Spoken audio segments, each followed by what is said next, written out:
اعوذ باللہ من الشیطان الرجیم بسم اللہ الرحمن الرحیم۔ درس اول، آج کا پہلا درس۔ آج کا پہلا مصدر ہے گرفتن۔ گرفتن کا معنی ہے لینا۔ گرفتن خود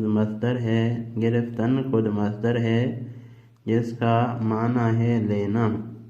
اگر ہم اسے ماضی بنانا چاہیں، جس کو کہتے ہیں ماضی سادے، یعنی سادہ ماضی، تو اس کا طریقہ کار یہ ہے کہ جو بھی مصدر ہو اس کے آخر سے نون گرا دیں تو وہ ماضی سادہ بن جائے گا۔ کس طرح؟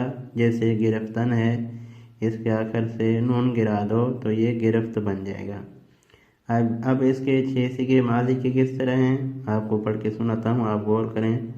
من گرفتم تو گرفتی او گرفت، ما گرفتیم شما گرفتید آنا گرفتند۔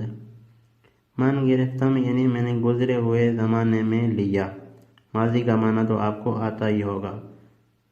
مضارع، من می گرم تو می گری، من می گرم تو می گری او می گیرد، ما می گریم شما می گرید آنہا می گیرند۔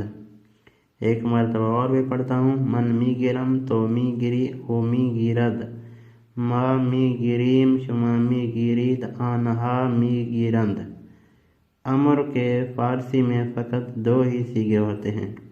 مفرد کے لیے آتا ہے بگیر یعنی لے لو، جمع بگیرید، 2 یا 2 سے زیادہ جتنے بھی ہوں، فارسی میں اس کے لیے امر استعمال ہوگا بگیرید یعنی لے لو۔ یہ تھا ہمارا پہلا درس۔ آج کا مصدر تھا گرفتن، جس کا معنی تھا لینا۔